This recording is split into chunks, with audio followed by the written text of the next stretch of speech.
Hello, ladies and gentlemen, and welcome to the channel. Today, we will be discussing basically a quick discussion on the different importance level of different PC components, right? I'll be basically I'll be basically making a list of what takes the most priority to the least priority. This video is basically aimed at people who are maybe building their first PC and they don't know what to focus on, and also even people who have built PCs before and they just want to hear the opinion of another creator. That's absolutely fine. If you've got your own tips and tricks, please let me know in the description. So let's get into it. The first component that is very important. Before I get into that, sorry. When I put these into the list, the two things that I am considering is availability and the price, right? When it comes to availability, this is literally how many physical items are available out there in the world, right? For example, if you walk into your local PC building store, do you have 100 GPUs available of a specific model, or is there only 3, right? And obviously with that, it would affect the pricing and also, like I said, the price of the GPU or the CPU or whatever component we're going to talk about. So because it makes no sense to have like a million GPUs in a store, but each of them is priced at like 100,000 rand. That's just absolutely insanity. No one could, not a lot of people could afford that. So like I said, the list will go according to these two criteria. So let's get into it, and we're just gonna have a quick discussion about these parts, components, what I think, and so on and so forth. So the most important part, the one you should be looking at first and foremost, is the GPU. Now, why the GPU?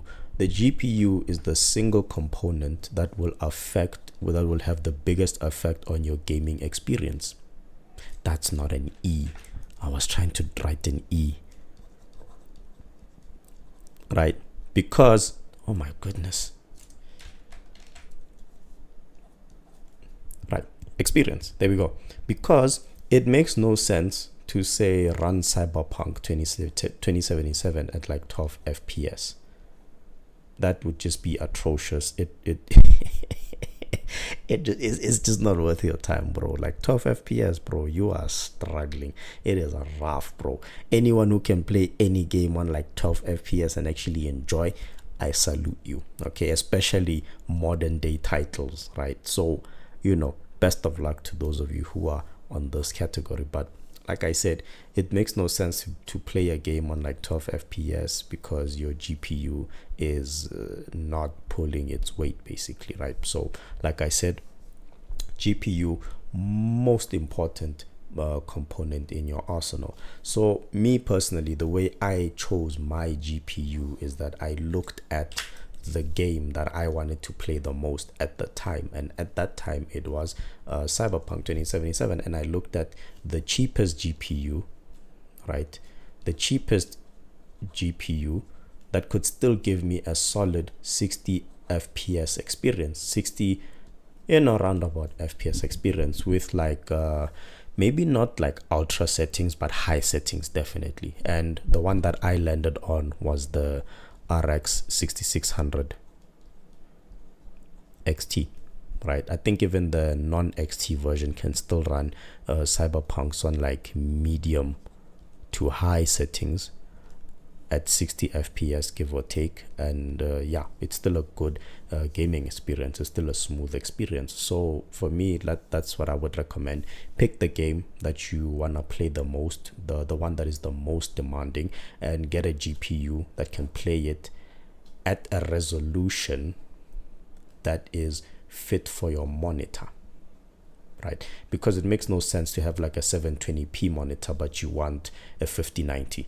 Like, bro, come on, that's like having a Lamborghini but no tires. You're not gonna go anywhere, right? So look at the setup that you're gonna be watching it on, look at the game you wanna play, and then you can get the GPU. That's how I got my my GPU. At the time, I was using a 720p monitor, like I said, but I knew that shortly after I'd be able to upgrade to a 1080p relatively easy, because secondhand 1080p monitors that run at like the one that I have runs at like 75 hertz, and I'd say it's pretty smooth, you know. So yeah, 1080p 75 hertz is pretty decent. It was cheap enough. I got it for like what, 1.9k, yeah, 1.900, and it's a pretty decent gaming experience, especially for those of us on a budget.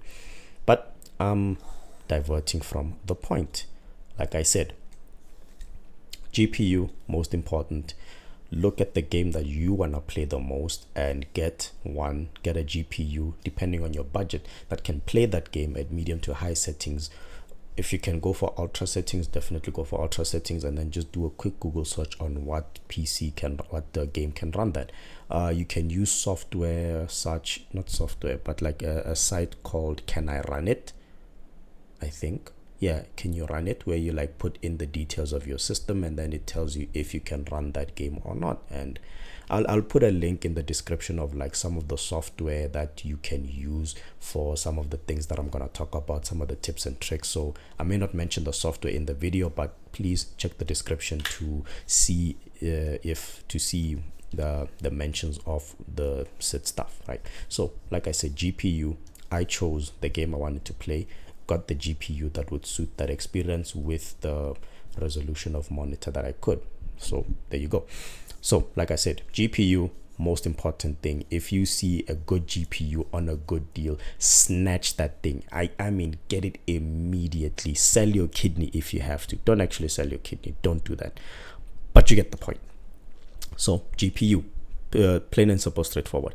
Number 2 on the list is the CPU.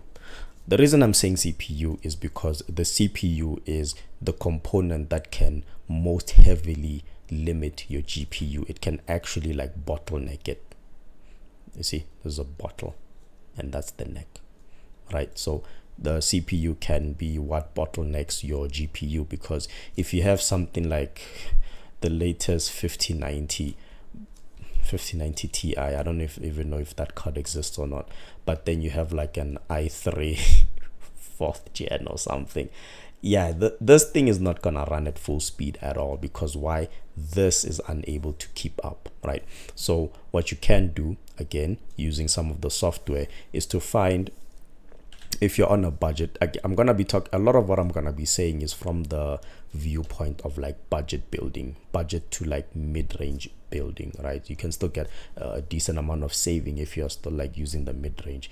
If you can afford your entire system, bro, thank you for watching the video. You don't have to, but you know, thank you for watching, and please stick to the end.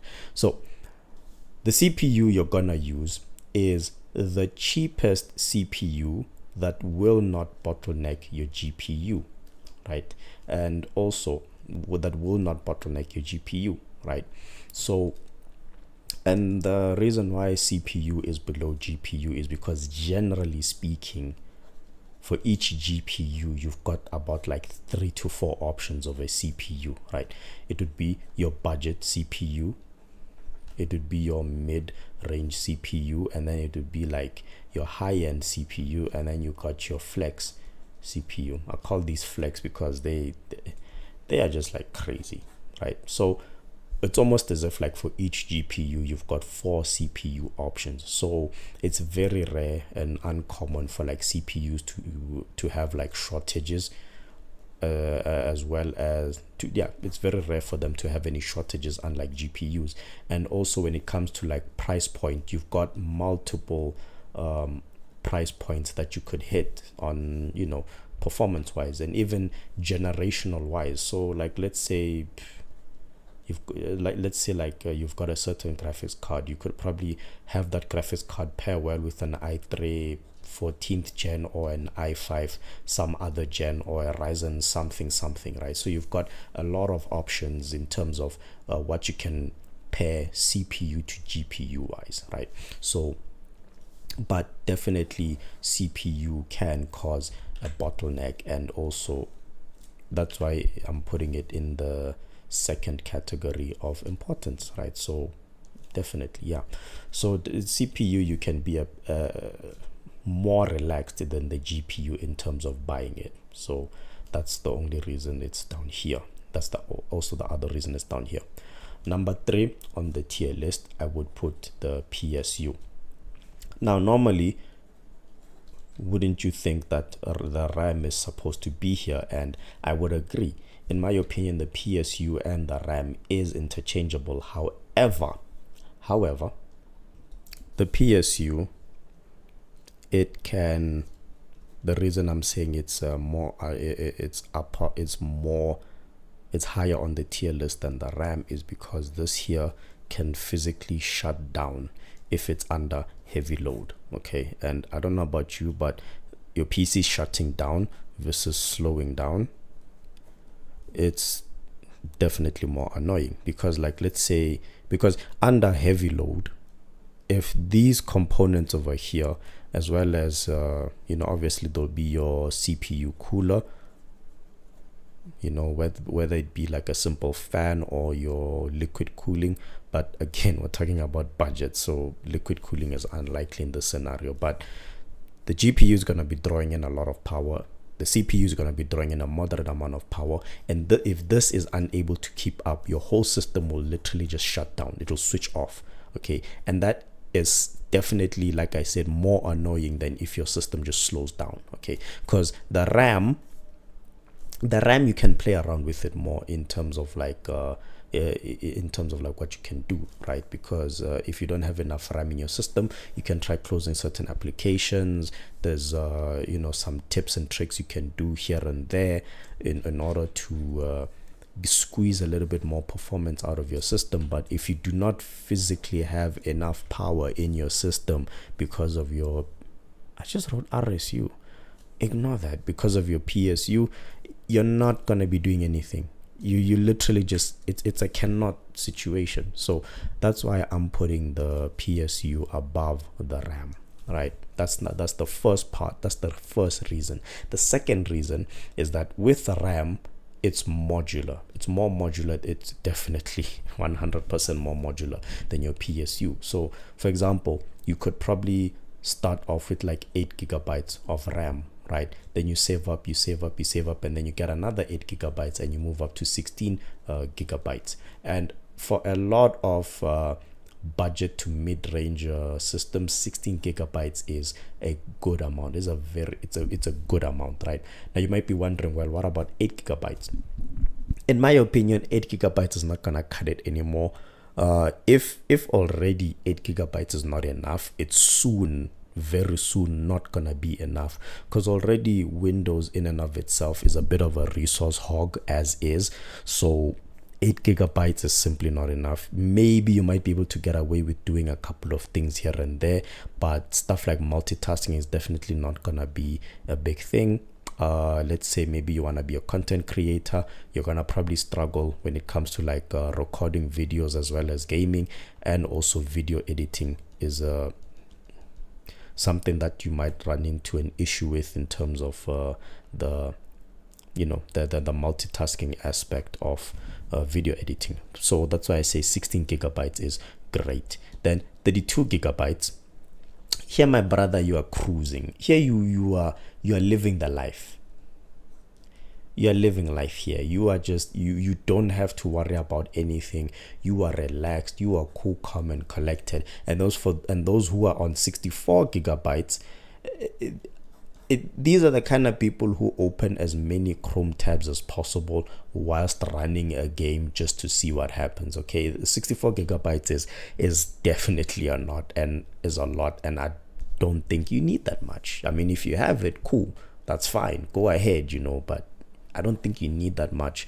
I don't think you need that much unless you are specifically doing something that requires that much of RAM. But for stuff like gaming and light video editing, again, it's you don't really need that much RAM.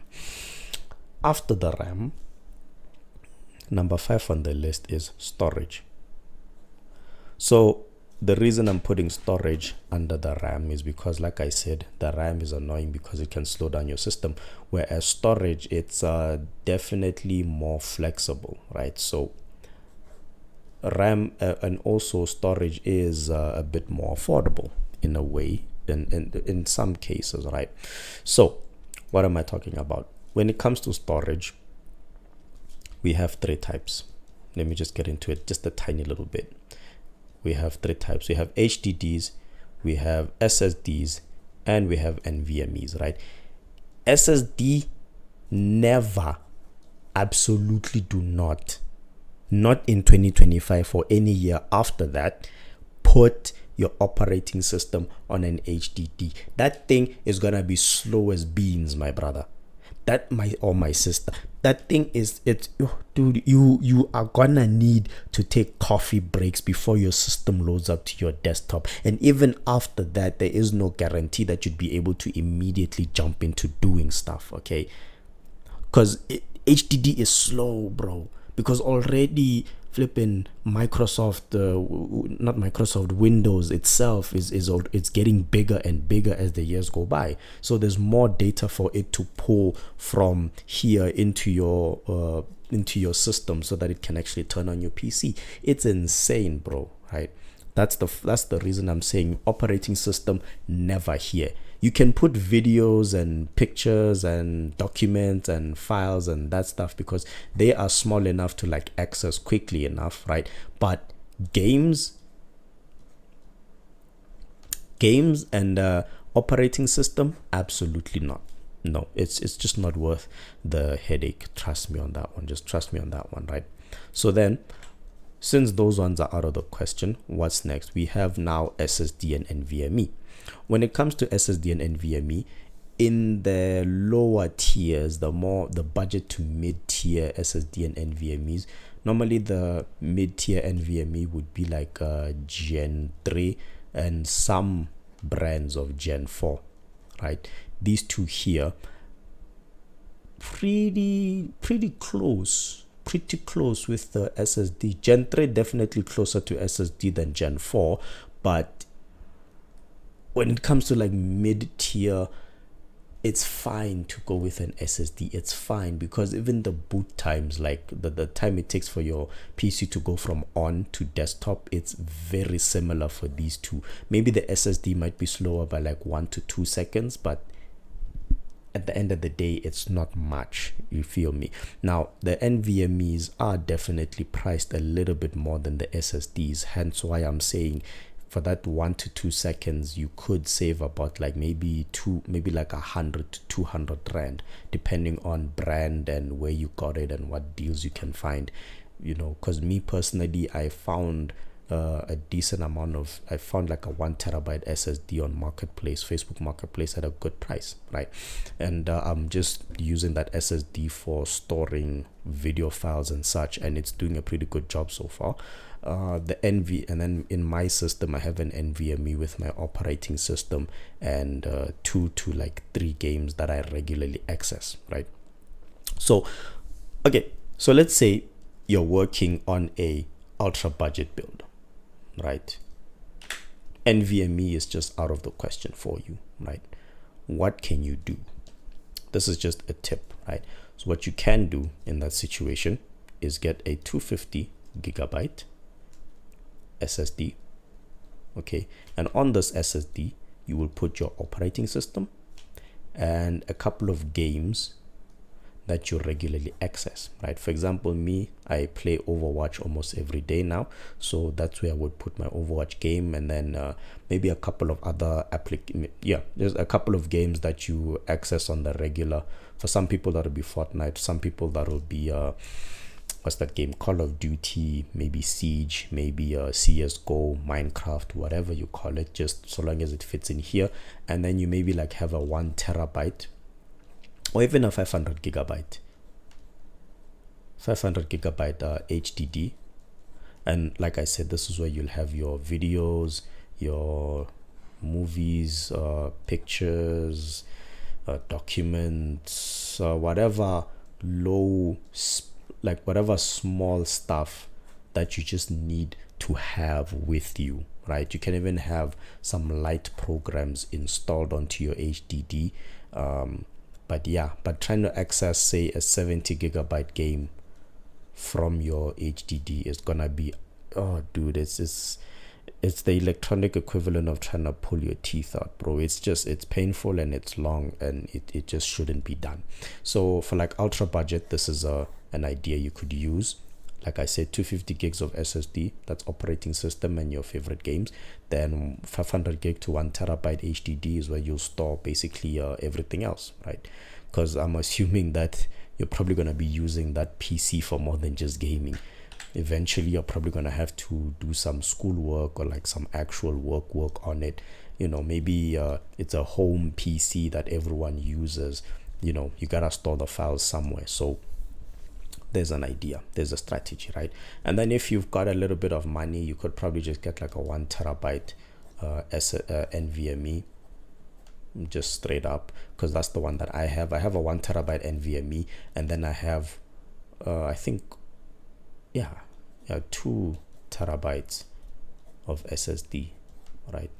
These ones here, I bought them over time, saved up little bit by little, then bought it little by little and bought it. And these are the ones I got secondhand on Marketplace, right? And there is an app, not an app, a program. App is for cell phone, program is for PC. There is a program that allows you to test the storage device to see if it's any good, and again, I will link that in the description. It's called what's it called?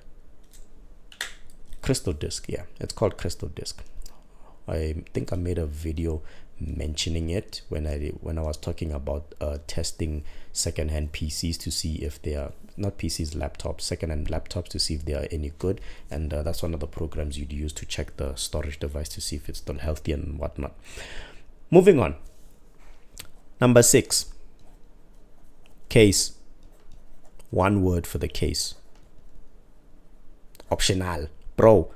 Your PC case is optional. Let me tell you now, if you have not heard this before, hear it from me first and heed my words. Your PC case is optional, bro. That thing is simply cosmetic, okay? The only thing you need when it comes to the PC, to the PC case, is having a decent amount of airflow, okay?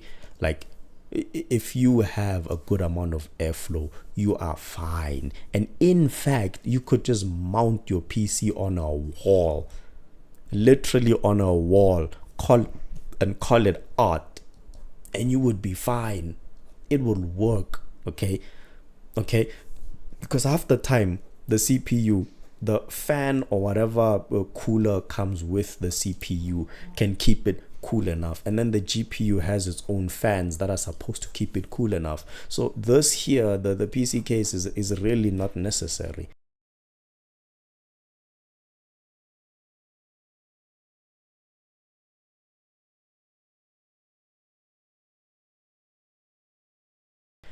It really is not. Trust me, bro. You can save like from like 800 to 1,000 rand just because you don't have a PC case. All right. Now I understand a lot of the times you're gonna need a PC case for the simple fact of like keeping your components safe and stuff. Yes, but yeah, bro, just you could literally go on Marketplace, find PC cases of like old PCs, stuff everything in there temporarily until you have enough money to buy a better case. Or like I said, put the thing on a wall and call it art. Okay, I'll show you some pictures of what I'm talking about. Hopefully they'll be appearing in this area here, but like, yeah, the PC cases are absolutely optional, bro. Absolutely optional. And then number 7, lastly, RGB. You don't need RGB. Okay, your PC is not gonna run faster because you have RGB, and it's not gonna run slower because you don't have RGB. Okay, and in my opinion, anyone that clowns on you because your PC does not puke rainbows is not someone whose opinion you should be listening to. Okay, imagine having this over here be trash, but you've got cool RGBs and you can change their colors. Yay. No, absolutely not. No, you don't. No, no, no, no, no, no, no, no, no, no. So RGB, again, it is way more optional than the case. The case at least is functional. This, on the other hand, absolutely not. Okay, so yeah. So yeah, to summarize, this is my tier list of what's most important in a PC, the things you gotta look out for. And I just realized I forgot one. One of the things, actually, this is the true number six. It's the motherboard, boy. The motherboard is a piece of equipment that you don't really have to think about. The only time you need to think about your motherboard is when you have to make sure that it is compatible with your CPU, or your CPU is compatible with the motherboard. But 9 times out of 10, you're gonna pick the CPU before the motherboard, and then the motherboard comes after. Okay, and from what I know, I have not heard of like anyone ever complaining that their motherboard is bottlenecking their system.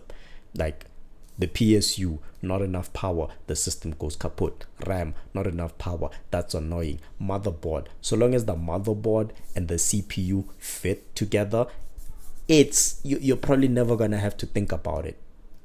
So yeah, that's why even I forgot about the motherboard.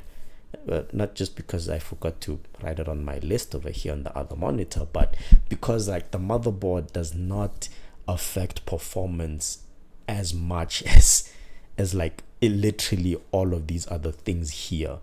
Like you see, from 1 to 5, these here have a genuine effect on the enjoyability of your PC, right? But this, so long as this and this fit together, you're fine. You are absolutely fine. You don't even have to think about it. Now you might be wondering, well, are there any downsides to the motherboard? Downsides to the motherboard? The only downsides you might face when it comes to like motherboard selection is let's see. First, you might have only like 2 RAM slots, but that's hardly an issue. I mean, if you have 8 by 8, that's like 16 gigabytes, and as we've discussed, 16 gigabytes is more than what you need for like is already a good amount. And then you can go 16 by 16 to get your 32 gigs. So really, you are fine with just 2 slots for your RAM, right? And then after that, the only other the downside I might be able to see, that's if even it is a downside, is the fact that you might not have Bluetooth and Wi-Fi, right? Okay, but first of all, with Wi-Fi, if you're gonna be playing online games, it would just be far better if you just used Ethernet, honestly. An Ethernet cable, run that thing from your Wi-Fi router to the back of your PC. Okay, because why? With Ethernet you get better latency and better how do I say this, more secure connection versus the Wi-Fi, because if the Wi-Fi router is too far away, your connection might be spotty. But with Ethernet cable, so long as you can connect this to the router, you've got connection. And a lot of the times, well, maybe not a lot of the times, but like a decent amount of times, the amount of money, the difference of money between a motherboard with Wi-Fi and without is probably more than how much money you're gonna need to spend on length of Ethernet cable to connect your router to your PC. So if you're on a budget, forget about Wi-Fi and Bluetooth. And Bluetooth, you can just buy a dongle for this thing here and you're fine. Okay, you're probably just going to be connecting either your headphones or your wireless controller to this, and it's fine either way. Heck, probably your wireless controller eventually needs to charge and you're gonna plug it to your PC with USB. So there already we are fine, we are good in that case. And then what other disadvantage could you have with a cheaper motherboard? Let me think, dude. I don't think there is. It's the RAM, the Wi-Fi, PCIe lanes. Honestly, most motherboards only come with like one 16 lane PCIe slot, and that's the one where the GPU goes into. But you don't need to think about this. You don't even need to worry about it. Just so long as you have a motherboard, a decent motherboard that fits whatever level of CPU you have, obviously considering CPU and GPU are like balanced, your motherboard is fine, dude. You don't even need to stress about that. So yeah, man, I think that's the video, dude. So yeah, man, just to summarize, like I said, first look at the GPU, second CPU, make sure it balances with the GPU. The PSU, if you want to know what PSU you need to get, there's literally websites where you can just do like a PSU calculator. You tell them what GPU you have, what CPU you have, RAM, storage.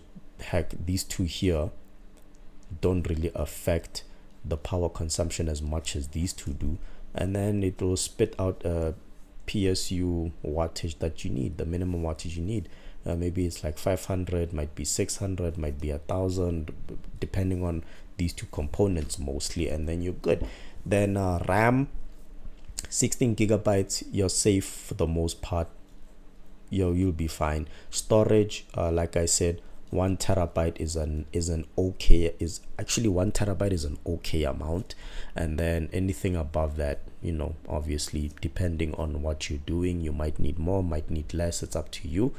And then if you're truly on a budget, 250 gigabytes on an SSD, and then the rest on an HDD, and this will take your operating system as well as a few games. 250 gigs is a decent amount for all of that. So yeah, man, the case, like I said, just put that thing on a wall, bro. Just put it on a wall. The motherboard, you don't even have to think about it. The RGB shouldn't even be a thing that you worry about. So yeah, man, that's the video. I wish you the best.